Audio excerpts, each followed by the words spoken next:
আপনারা যদি একটা দুটো জিনিস মিশিয়ে বাড়িতে একবার ব্যবহার করে নেন, আগামী 5 বছর আপনাদের বাড়িতে না তো মশা দেখতে পাবেন, না তো টিকটিকি, না তো ইঁদুর।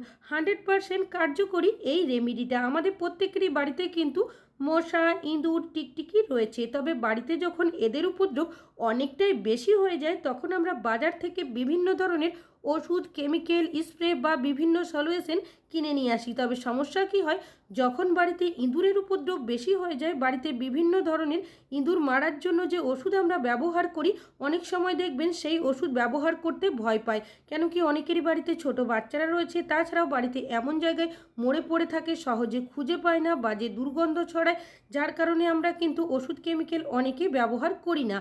তাছাড়াও যদি মশার উপদ্রব বেশি হয়ে যায়, অনেক সময় দেখবেন আমরা বিভিন্ন ধরনের কয়েল বা বিভিন্ন মশা মরা ধূপের ব্যবহার করে থাকি। তবে বাড়িতে ছোট বাচ্চারা বা বয়স্করা যদি থাকে, দেখবেন এর স্ট্রং গন্ধটা অনেক সময় সহ্য করতে পারে না, যার কারণে কাশি হয়, এমনকি শ্বাসকষ্টও হয়ে থাকে। তবে আপনারা যদি আমার ব্যবহার করার পদ্ধতিতে এই রেমেডিটা একবার বাড়িতে ব্যবহার করে নেন, তাহলে কিন্তু আপনাদের বাড়ি থেকে খুব সহজেই মশা, টিকটিকি, ইঁদুর তাড়িয়ে দিতে পারবেন। 100% কার্যকরী এই রেমেডিটা। সবার প্রথম নিতে হবে শ্যাম্পু। আপনারা এখানে যে কোনো শ্যাম্পুর ব্যবহার করতে পারেন। শ্যাম্পু আমরা প্রত্যেকেই চুল ক্লিন করার জন্য ব্যবহার করে থাকি, তাছাড়াও অন্যান্য জিনিস যদি ক্লিন করার থাকে সেক্ষেত্রেও ব্যবহার করি। তবে আপনারা কি কখনো মশা, টিকটিকি, ইঁদুর তাড়ানোর ক্ষেত্রে ব্যবহার করে দেখেছেন?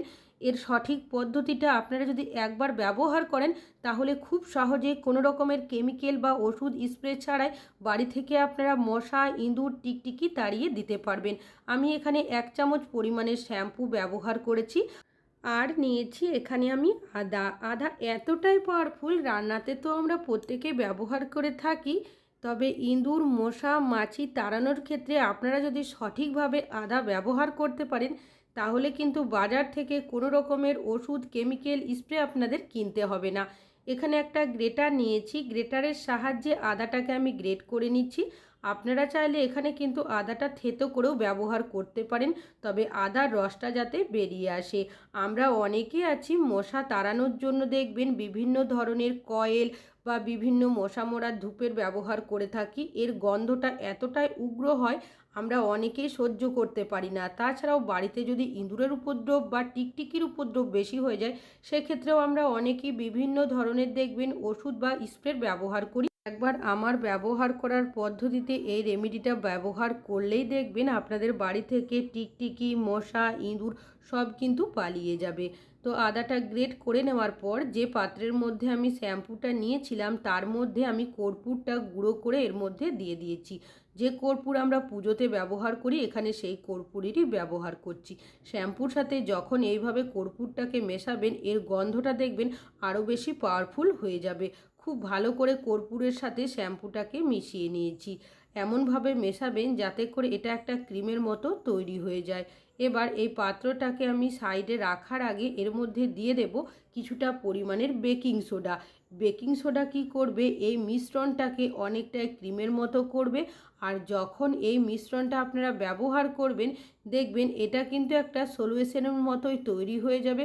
আলাদা করে কোনো রকমের কেমিক্যালযুক্ত ওষুধ, স্প্রে আপনাদের বাড়িতে ব্যবহার করতেই হবে না। খুব ভালো করে মিশিয়ে নিয়েছি। অন্যদিকে এখানে নিয়েছি একটা পাত্র, এর মধ্যে দিয়ে দেব আমি বড় বাটির 1 বাটি পরিমাণের নর্মাল জল। আপনারা যদি এখানে জলের পরিমাণ বাড়িয়ে নেন, সেক্ষেত্রে সব উপকরণের পরিমাণও কিন্তু এখানে বাড়িয়ে নিতে হবে। যে আদাটা গ্রেট করে রেখেছিলাম সেটা এর মধ্যে দিয়েছি, তারপর একবার এইভাবে জলের সাথে মিশিয়ে নেব। এবার যে কর্পূর আর শ্যাম্পুর মিশ্রণটা তৈরি করে রেখেছিলাম, সেটাকেও এর মধ্যে আমি দিয়ে দেব। তারপর খুব ভালো করে জলের সাথে মিশিয়ে নেব। এই রেমেডির মধ্যে ব্যবহার করা হয়েছে শ্যাম্পু, গ্রেট করা আদা, কর্পূর আর দেওয়া হয়েছে বেকিং সোডা, যাদের নিজস্ব একটা স্ট্রং গন্ধ রয়েছে। একসাথে মিশে যাওয়ার কারণে এটা অনেক বেশি পাওয়ারফুল হয়ে যাবে। খুব ভালো করে মিশিয়ে 5 মিনিট মতো রেখে দিয়েছিলাম, যাতে করে এর গন্ধটা আরও বেশি বেরিয়ে আসে। 5 মিনিট পর এর মধ্যে আরও একটা উপকরণ দিতে হবে, যাতে করে এর গন্ধটা আরও বেশি উগ্র হয় আর বেশ কিছুদিন ব্যবহার করতে পারেন, যাতে এই সলিউশনটা কোনোভাবে খারাপ না হয়। এখানে আমি লেবু নিয়েছি, 1 চামচ পরিমাণের লেবুর রসের মধ্যে দিয়েছি। এর পরিবর্তে আপনারা চাইলে ভিনিগারেরও ব্যবহার করতে পারেন। খুব ভালো করে লেবুর রস দেওয়ার পর আবারও আমি মিশিয়ে নেব। এখন কিন্তু এই রেমেডিটা তৈরি হয়ে গেছে। তবে আপনারা এই রেমেডিটা কিভাবে ব্যবহার করবেন। এখানে আমি নিয়েছি একটা পাত্র আর নিয়েছি একটা পুরনো ছাঁকনি। মিশ্রণটাকে আমি ছেঁকে নেব। যেহেতু ওপরের আদার অংশ বা কর্পূর বা যে বেকিং সোডা দিয়েছি কিছুটা গুঁড়ো থাকতে পারে, তাই ছাঁকনির সাহায্যে ছেঁকে নিয়েছি যাতে করে ব্যবহার করতে সুবিধা হয়। তবে এগুলোও কিন্তু ফেলবো না, পাত্রটাকে সাইডে রাখছি, এটা পরে ব্যবহার করব। আর যে মিশ্রণটাকে ছেঁকে নিয়েছি সেটাকে আমি একটা স্প্রে বোতলের মধ্যে ভরে নিচ্ছি। আপনাদের যদি স্প্রে বোতল না থাকে সেক্ষেত্রে জলের বোতলেরও ব্যবহার করতে পারেন। বেশ কিছুটা সলিউশন আমি স্প্রে বোতলের মধ্যে ভরছি আর বাকিটা সাইডে রেখে দেব, এটা পরে ব্যবহার করব। এই সলিউশনটা আপনারা কোথায় কীভাবে ব্যবহার করবেন সেটা আপনাদের পরে দেখাচ্ছি। তার আগে যে পাত্রের মধ্যে আমি মিশ্রণটাকে ছাঁকনির সাহায্যে ছেঁকে নেওয়ার পর রেখেছিলাম সেটা নিয়েছি। তো এটাও কিন্তু ফেলবো না, একটা কাজে ব্যবহার করব। এর মধ্যে আমি দিয়ে দেব বেশ কিছুটা পরিমাণের খারাপ হয়ে যাওয়া আটা। আপনারা চাইলে ময়দা, বেসন, চালের গুঁড়োরও ব্যবহার করতে পারেন। এবার এটাকে খুব ভালো করে মিশিয়ে নেব। যেহেতু এটা একটু জল ভাব রয়েছে তাই কিন্তু এখানে আর জলের ব্যবহার করব না, এটা দিয়েই ভালো করে আমি এইভাবে মাখিয়ে নেব। যদি আপনাদের জলের প্রয়োজন হয় সেক্ষেত্রে সামান্য জল এখানে আপনারা ব্যবহার করতে পারেন। খুব ভালো করে ঠিক যেভাবে আটা ময়দা মাখেন সেইভাবে মেখে নেবেন। তারপর ছোট ছোট এইভাবে বলের মতো করে নেবেন। এগুলো আপনারা কোথায় কীভাবে ব্যবহার করবেন সেটাও আপনাদের কাছে শেয়ার করব। তবে তার আগে যে সলিউশনটা বানিয়ে রেখেছি সেটাই কোথায় আপনারা কিভাবে ব্যবহার করবেন চলুন দেখে নেওয়া যাক। সন্ধ্যাবেলা বা বিকেলবেলা যদি আমরা জানালার দরজা কোনো কারণবশত খোলা রেখে দিই সেক্ষেত্রে দেখবেন জানালার সাইড হয়ে বা দরজার সাইড হয়ে মশা বাড়ির ভেতরে চলে আসে, যার কারণে বিভিন্ন ধরনের কয়েল স্প্রে বা বিভিন্ন ধরনের সলিউশনের ব্যবহার করে থাকি। তবে অনেকেই আছি আমরা যারা দেখবেন বিভিন্ন কয়েল সলিউশন বা বিভিন্ন আমরা মশা মরা ধূপের গন্ধ সহ্য করতে পারি না। তো আপনারা এইভাবে যদি জানালার সাইড করে কিছুটা সলিউশন স্প্রে করে দিতে পারেন, এর গন্ধের কারণে মশা কিন্তু এর আশেপাশেও আসবে না। তাছাড়াও দেখবেন ছোট বাচ্চারা অনেক সময় বিছানার মধ্যে যদি পড়াশুনো করে পা ঝুলিয়ে বসে থাকলে পায়ের মধ্যে হাতের মধ্যে কামড়াতে থাকে। ঠিক যদি সোফাতে বসে থাকি সেক্ষেত্রেও এই সমস্যার মধ্যে পড়তে হয়। তো এর সাইডে বা সোফার সাইডে আপনারা সলিউশনটা এইভাবে স্প্রে করে দেবেন। যদি মশারা থেকে থাকে এর উগ্র গন্ধের কারণে দেখবেন ঘোরের মতো হয়ে কিন্তু মেঝেতে পড়ে যাবে। আর যদি না থাকে এর উগ্র গন্ধের কারণে কোনোভাবেই দেখবেন মশারা এর আশেপাশেও আসবে না। তবে ডাইরেক্ট স্প্রে করে রাখতে না চাইলে 10 মিনিট পর আপনারা একটা কাপড়ের সাহায্যে মুছে দেবেন, এতেও কাজ হবে। দেখবেন জানালার কোণার সাইডে বা দরজার কোণার সাইডে অনেক সময় মশারা বসে থাকে বা টিকটিকিরাও থেকে থাকে। এইভাবে আপনারা কিছুটা সলিউশন দরজার কোণার সাইডে বা জানালার কোণার সাইডে স্প্রে করে রেখে দেবেন। এর গন্ধের কারণে এখানেও দেখবেন মশা টিকটিকি কোনো কিছু থাকবে না।